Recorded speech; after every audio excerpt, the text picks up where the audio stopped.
Alléluia. À Dieu soit la gloire. Alléluia. Alors,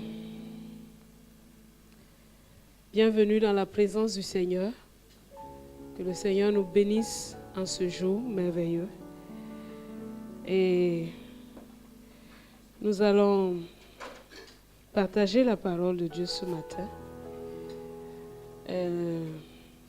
Ce matin, au premier culte, nous avons parlé de la dernière semaine du Seigneur Jésus, parce que nous sommes en train de nous préparer à la Pâque qui aura lieu dimanche prochain.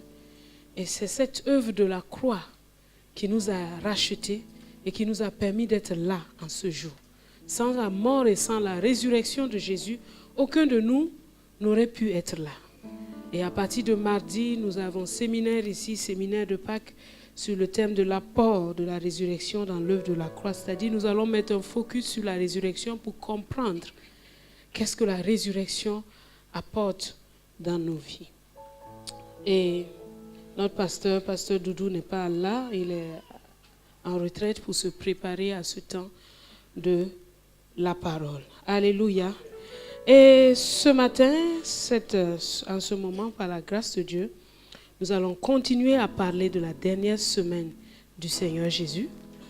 Et nous allons voir 3 personnes et 3 attitudes différentes dans cette dernière semaine. Alléluia. Amen. Je voudrais saluer la présence du pasteur Mohamed et de son épouse. Est-ce qu'ils peuvent se lever? Voilà, ils sont là tous ensemble ce matin avec la maman qui est venue les aider. Alléluia. Voilà. Donc ils sont là ce matin pour la présentation de la petite Elbert. La petite Éden. Et nous allons le faire à la fin de ce culte. Soyez les bienvenus et que Dieu nous bénisse en ce moment. Alléluia. Alors nous ouvrons nos Bibles dans Jean chapitre 12. Nous allons voir 3 personnes qui ont eu 3 attitudes différentes dans la dernière semaine de Jésus. Au premier culte, nous avons parlé de ce que Jésus a voulu nous laisser comme message fort dans cette dernière semaine. Il y a beaucoup de choses à dire, mais nous avons juste sélectionné qu'il nous a montré par son entrée à Jérusalem que l'envoyé de Dieu ou celui que Dieu envoie en mission doit avoir un caractère doux et humble de cœur. Nous avons aussi vu que cette personne doit savoir que Dieu a besoin d'elle. Et qu'en allant sur le chemin, en obéissant au Seigneur, le Seigneur lui fait aussi partager sa gloire, tout comme l'ânon a partagé la gloire de Jésus en marchant sur ses vêtements. Parce qu'un ânon sans Jésus dessus, personne ne va lui tendre un habit. Et nous avons vu aussi la puissance de la foi. Jésus a montré que nous devons toujours garder la foi. Il dit, ayez foi en Dieu. Ayez la foi de Dieu par ce figuier qu'il a maudit. Nous avons vu que Jésus a pleuré sur Jérusalem. Et nous avons vu qu'il est important pour nous de reconnaître les choses qui appartiennent à notre paix. Car il est souvent des choses qui nous troublent. Mais en fait, notre paix est juste à côté de nous. Et Jérusalem n'a pas su reconnaître le roi de paix qui entrait dans sa ville. Il cherchait un libérateur qui les libérerait des Romains. Mais Jésus était venu les libérer de toutes les prisons intérieures dans lesquelles ils se trouvaient. Et nous avons vu que Jésus a continué d'enseigner jusqu'au bout. Et qu'il a lavé les pieds de ses disciples. Et aujourd'hui, nous allons voir 3 personnes qui ont eu des attitudes différentes pendant cette dernière semaine. Et nous allons voir aussi quelle a été l'attitude du Seigneur Jésus face à ces personnes et l'attitude du Seigneur Jésus face à la croix. Alléluia. Jean chapitre 12. La première personne est une femme. Jean chapitre 12, versets 1 à 6. 6 jours avant la Pâque, Jésus arriva à Béthanie où était Lazare, qu'il avait ressuscité des morts. Là, on lui fit un souper. Marthe servait. Lazare était un de ceux qui se trouvaient à table avec lui. Marie ayant pris une livre d'un parfum de nard de grand prix, oignit les pieds de Jésus, et elle lui essuya les pieds avec ses cheveux, et la maison fut remplie de l'odeur du parfum. Un de ses disciples, Judas Iscariote, fils de Simon, celui qui devait le livrer, dit: pourquoi n'a-t-on pas vendu ce parfum 300 deniers? On en a parlé au premier culte, le cœur commerçant. Pourquoi n'a-t-on pas vendu ce parfum 300 deniers pour le donner aux pauvres?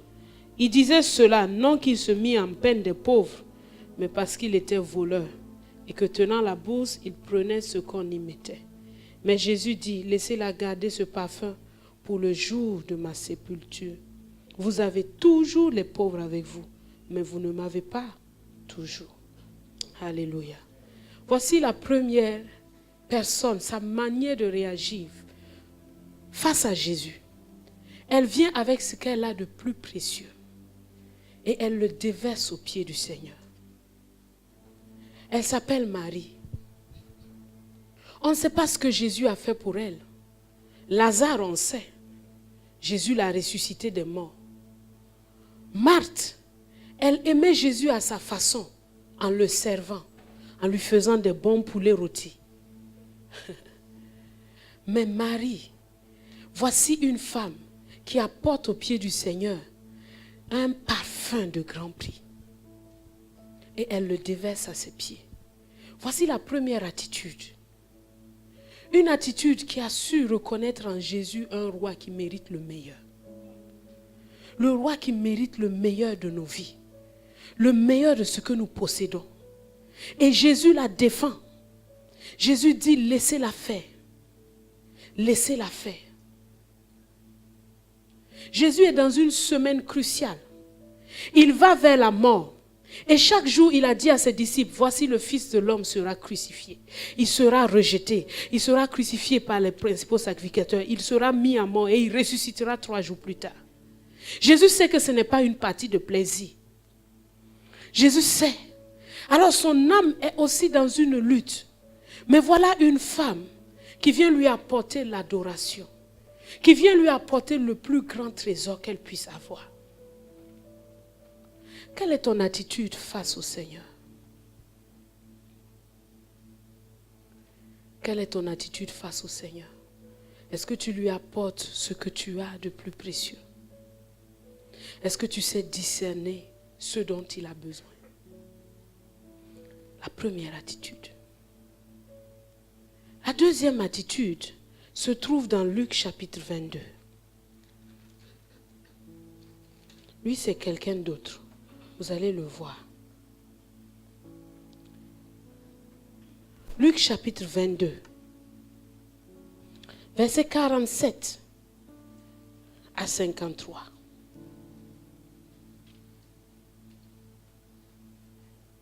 Luc chapitre 22, versets 47 à 53. Il dit, comme il parlait encore, voici une foule arrive. Vous n'avez pas encore trouvé, je vous laisse trouver. Luc chapitre 22.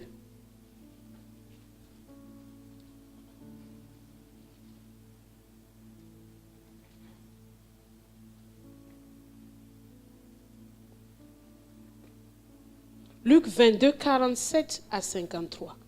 Comme il parlait encore, voici une foule arriva. Et celui qui s'appelait Judas, l'un des 12, marchait devant elle. Il s'approcha de Jésus pour le baiser. Voici un autre aussi qui vient avec des bisous. Comme la femme. La femme aussi a baisé les pieds du Seigneur. Lui aussi vient avec des bisous. Et Jésus lui dit, Judas, c'est par un baiser que tu livres le Fils de l'homme. Ceux qui étaient avec Jésus, voyant ce qui allait arriver, dirent, Seigneur, frapperons-nous de l'épée? Et l'un d'eux frappa le serviteur du souverain sacrificateur et lui emporta l'oreille. Je suis sûr que c'est Pierre.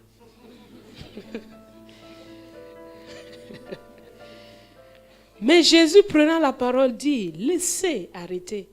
Ayant touché l'oreille de cet homme, il le guérit. Jusqu'à la fin, il continue à guérir. Il continue à guérir alors qu'il va être crucifié. Jésus dit encore ensuite aux principaux sacrificateurs, aux chefs des gardes du temple et aux anciens qui étaient venus contre lui, vous êtes venus comme après un brigand, avec des épées et des bâtons, mais j'étais tous les jours avec vous dans le temple et vous n'avez pas mis la main sur moi. Mais c'est ici votre heure et la puissance des ténèbres. Jésus est en train de dire, je n'ai pas besoin d'un traître pour être livré. Parce que tous les jours, j'étais avec vous. Mais ce n'était pas mon heure d'être livré. Alors maintenant, c'est mon heure. Vous n'avez pas besoin. Judas, tu n'as pas besoin de me trahir. Vous savez, dans l'histoire, il y a des gens qui vont jouer les bons rôles et les gens qui vont jouer les mauvais rôles. Fais attention parce que le mauvais rôle, là, parfois, il n'est même pas nécessaire. Dieu ne va pas te récompenser pour ça. Jésus est venu pour mourir. C'est ça la mission que le Père lui a donnée. Il n'a pas besoin d'un traître pour ça. Il n'a pas besoin de Judas pour mourir. Parce qu'il s'était déjà donné. Il a dit, ma vie, personne ne la prend. C'est moi qui la donne. Mais comment est-ce que Judas a pu être inspiré de cette façon? Nous l'avons déjà lu. Quand nous avons vu l'histoire de Marie. Il dit, est-ce qu'on ne pouvait pas vendre ça? Et ça allait nous faire 300 deniers. Et puis on va donner ça aux pauvres. La Bible dit non, ce n'est pas parce qu'il avait un souci pour les pauvres. Mais lui-même là, c'était un voleur. Donc les défauts dans la vie de Judas, ce défaut-là, cette cupidité-là, l'a conduit au pire. Jésus n'a pas besoin d'un traître pour mourir à la croix. Tu n'as pas besoin de jouer le mauvais rôle dans la vie des frères et des sœurs. Tu comprends? Fais attention. Mets-toi toujours du bon côté. Mets-toi toujours du côté de ceux qui aident, qui soutiennent. Il y a des gens qui disent, mais il fallait bien un traître. Parce que sans traître, comment ils auraient su que Jésus... Non. Souvenez-vous toujours que dans la mission que Dieu a donnée à chacun de nous, tu peux jouer le bon comme le mauvais rôle. Mais ce n'est pas déterminé à l'avance. Tu peux choisir. Donc fais attention à ces petites choses qui se trouvent dans ton cœur. Fais attention à ces petites choses. Parce que tu ne sais pas où ces petites choses peuvent t'emmener. Tu ne sais pas jusqu'où elles peuvent t'emmener. Mais ce qui m'intéresse, c'est de voir l'attitude de Jésus. Regardez Matthieu chapitre 26. Là, on nous raconte l'histoire de Judas, mais sous un autre angle. Parce que Jésus est venu pour mourir pour le peuple, l'humanité. Il savait ça. Mais pourquoi est-ce que sur sa route, il y a des personnes qui entrent dans cette histoire? Pourquoi? De même, tu es en route pour une mission. Tu es en route pour accomplir quelque chose. Mais sur la route, il y a des personnes qui entrent dans cette mission. Qui entrent sur ta route. Il y a leur responsabilité propre. Et il y a aussi ta responsabilité. Jésus n'aurait pas pu être le sacrifice parfait s'il n'avait pas su garder une bonne attitude envers Judas. Est-ce que vous comprenez ça? Celui avec qui tu as mangé et qui lève le talon contre toi. Pourtant, tu es venu pour le sauver. Et il est en train de se perdre lui-même. N'était-ce pas là encore une autre tentation de l'ennemi sur la vie de Jésus? Est-ce que c'est facile, la trahison? C'est facile? La trahison d'un ami, c'est facile? Et pourquoi Dieu laisse ça arriver dans la vie de Jésus?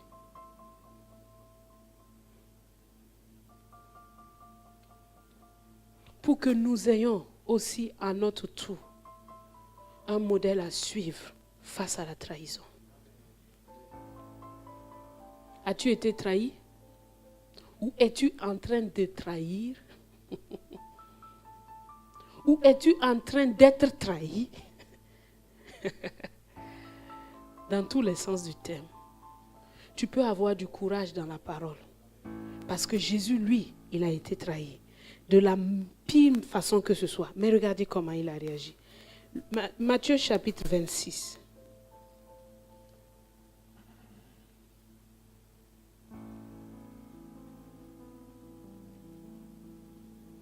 Verset 47 à 52, à 54.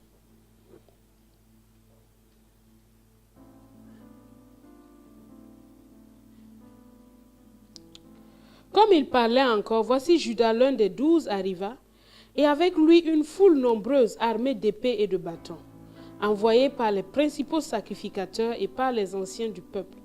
Celui qui le livrait leur avait donné ce signe: celui que je baiserai, c'est lui, saisissez-le. Aussitôt s'approchant de Jésus, il dit: Salut Rabbi, et il le baisa. Jésus lui dit: Mon ami, ce que tu es venu faire, fais-le.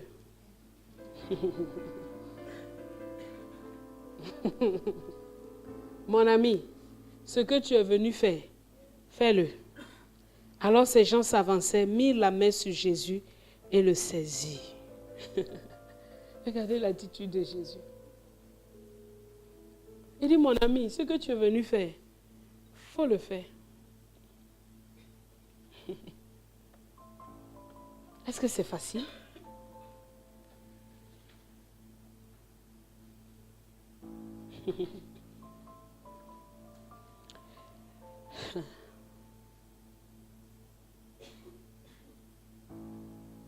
Jésus savait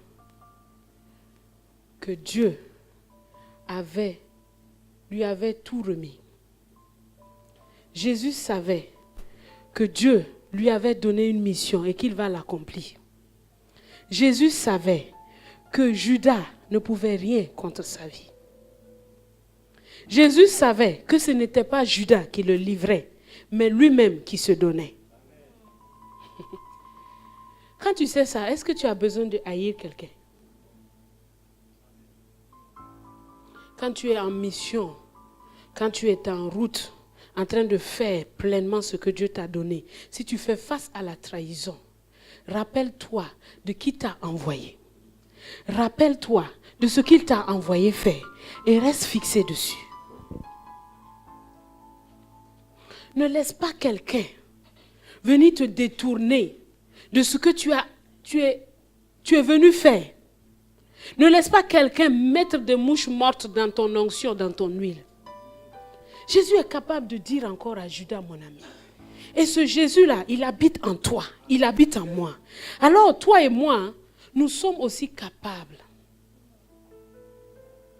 Parce que nous savons que par-dessus tout, notre vie est dans la main de Dieu.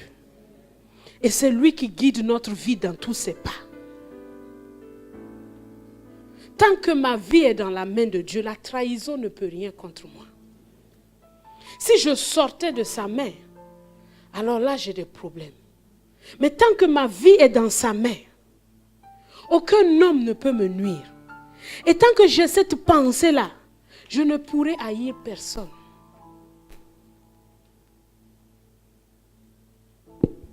Troisième attitude envers Jésus. Lui, c'est une autre personne formidable. Il s'appelle Pierre. Matthieu chapitre 26.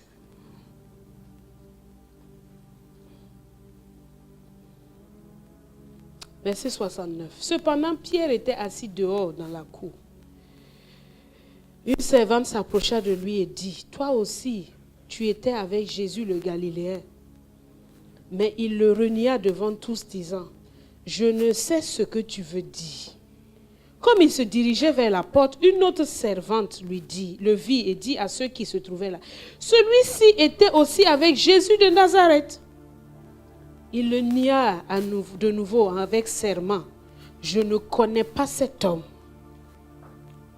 Peu après, ceux qui étaient là s'étant approchés dirent à Pierre, « Certainement, tu es aussi avec ces gens-là, car ton langage te fait reconnaître. » Alors il se mit à faire des imprécations et à jurer, « Je ne connais pas cet homme. » Aussitôt, le coq chanta.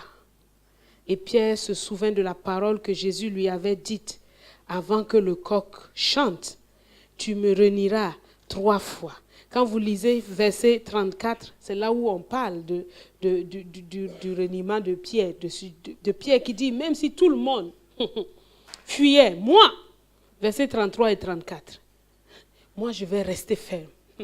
Pierre, il aimait Jésus avec sa force naturelle.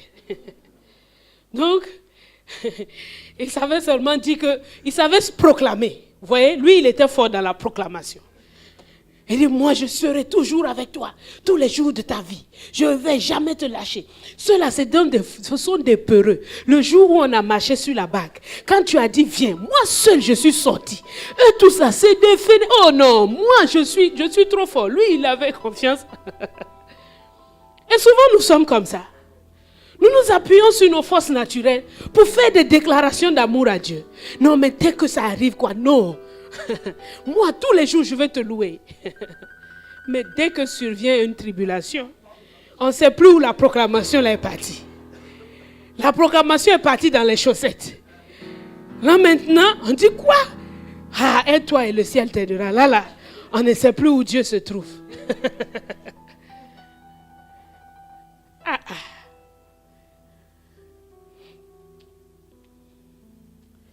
Marie, elle s'est laissée conduire par l'amour débordant qu'elle avait pour le Seigneur, pour tout lui offrir.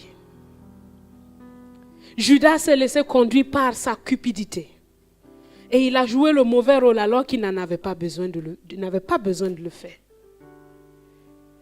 Pierre, il se laisse conduire par sa force naturelle pour soutenir Jésus dans une semaine difficile. Et face à une femme, il dit que moi, Pierre, il jure, il fait des imprécations. Je jure sur la tête de ma mère que je ne connais pas cet homme. Pierre a juré que jamais. Pourtant, il a entendu l'enseignement de Jésus qui a dit de ne pas jurer. Mais face à ça, là, il dit non, il faut que je sorte les grands moyens. Est-ce que s'il avait dit qu'il est avec Jésus, on allait l'attraper? Non, on ne le cherchait pas lui. Mais Dieu a fait ça pour lui montrer la faiblesse de sa force. Ne te fie pas dans ta force. Elle est faible. Elle est faible quand l'assaut de l'adversaire vient contre toi. Tu ne peux pas tenir avec ça.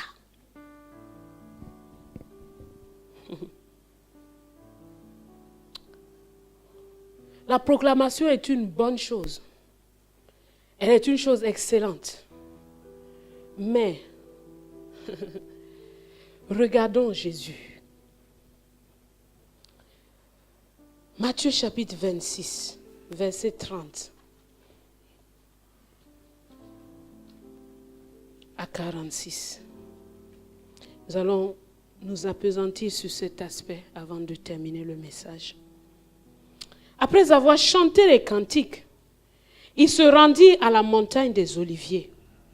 Alors Jésus leur dit, je serai pour vous tous cette nuit une occasion de chute. Car il est écrit, je frapperai le berger et les brebis du troupeau seront dispersées. Mais après que je serai ressuscité, je vous précéderai en Galilée.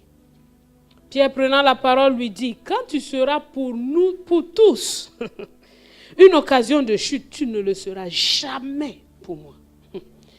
Jésus lui dit, je te le dis en vérité, cette nuit même, avant que le coq chante, tu me renieras 3 fois. Jésus savait qui allait le renier. Il savait qui allait l'abandonner. Il savait qui allait le trahir. À l'avance.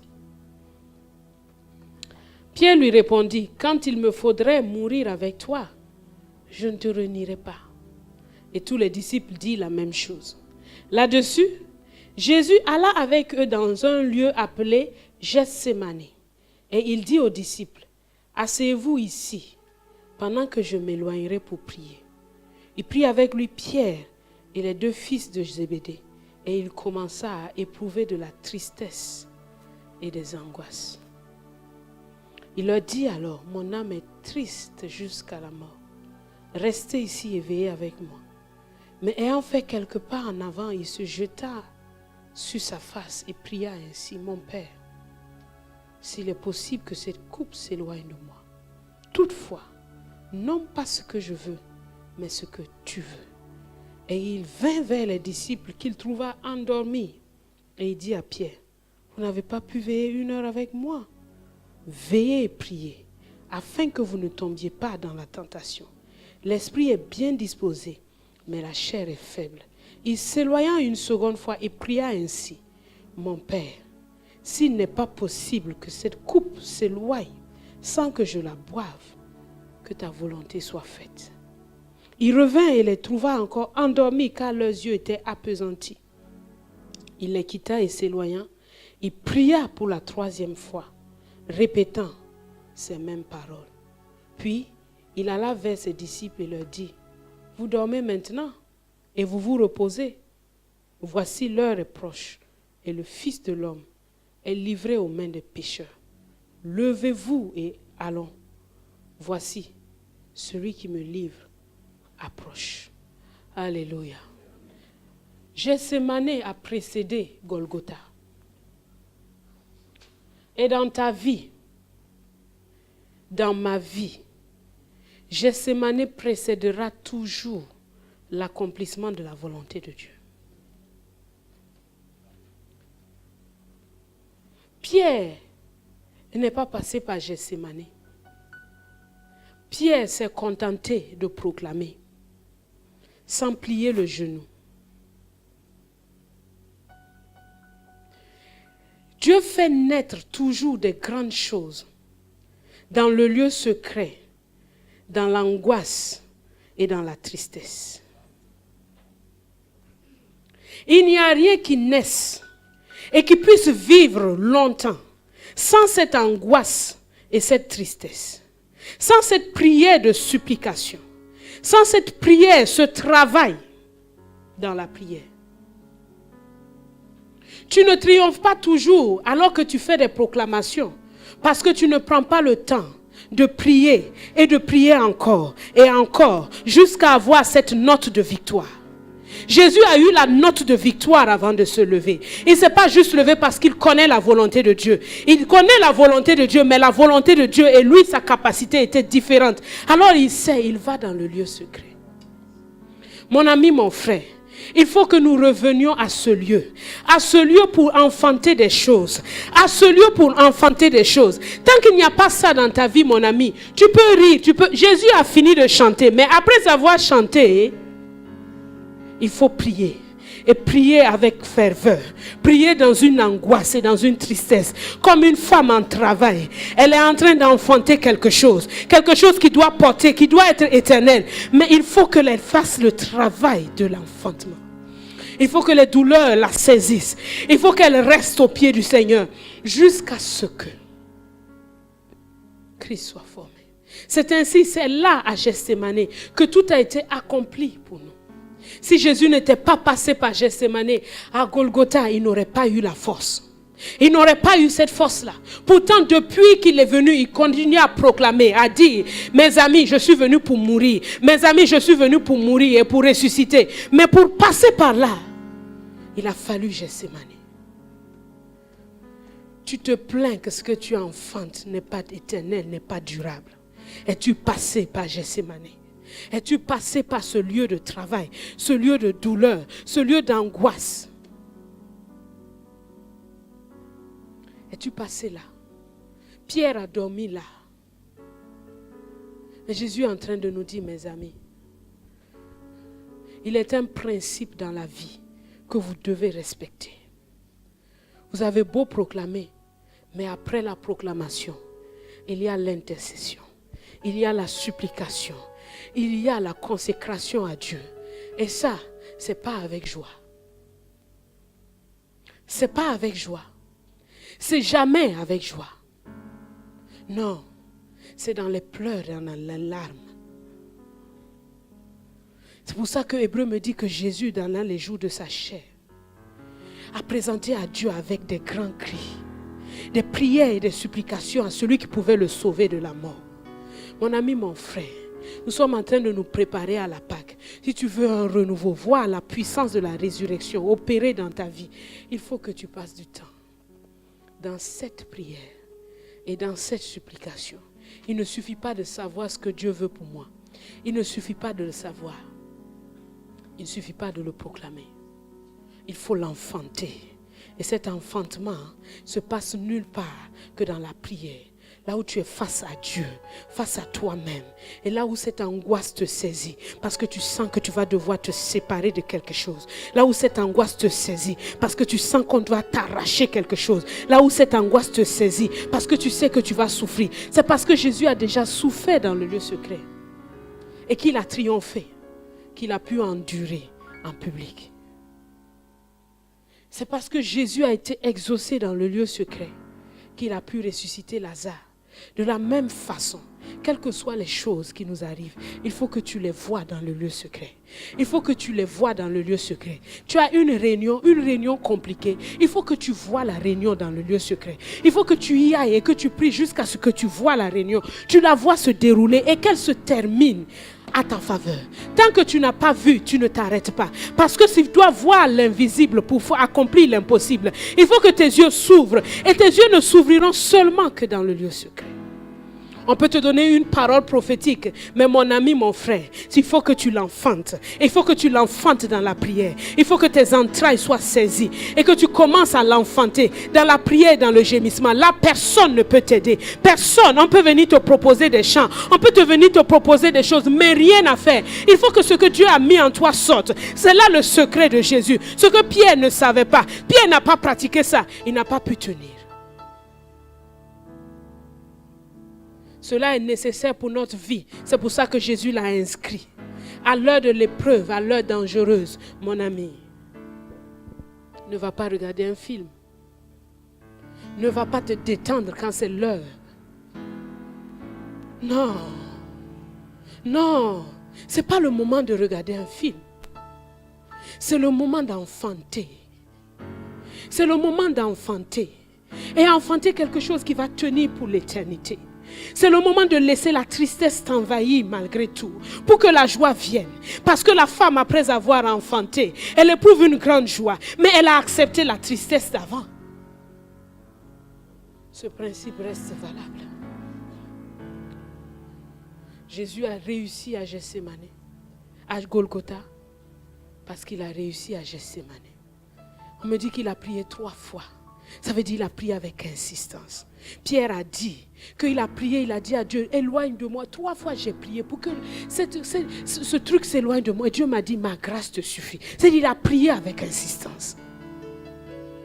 Mon ami, il y a un secret dans la vie chrétienne.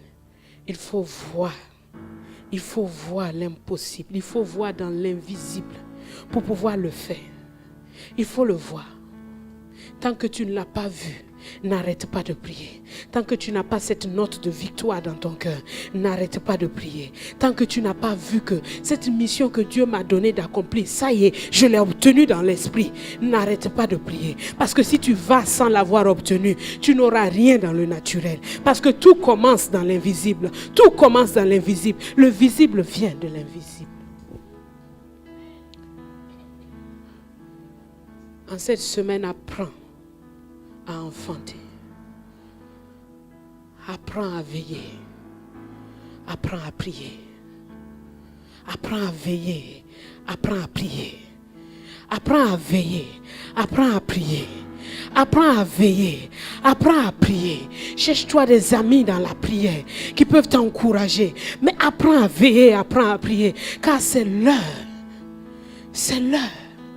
C'est l'heure. C'est cette heure. Une heure décisive. Une seule heure. Mais décisive. Si Jésus n'avait pas vaincu en cette heure, aujourd'hui nous ne serons pas là. Alors tu dois aussi vaincre pour plusieurs qui te suivent. Tu dois aussi triompher pour plusieurs qui t'attendent. Parce que ton sein est rempli de choses qui doivent sortir. Alors tu dois aller travailler dans la prière. La Bible me dit que tant que la femme n'a pas travaillé, elle ne peut pas enfanter. Alors tu dois travailler. Travaille dans la prière. Travaille et enfante ce que Dieu a mis en toi. Ne laisse rien t'en empêcher. Ne laisse rien te distraire. Ne laisse rien te distraire. Ne laisse rien te distraire.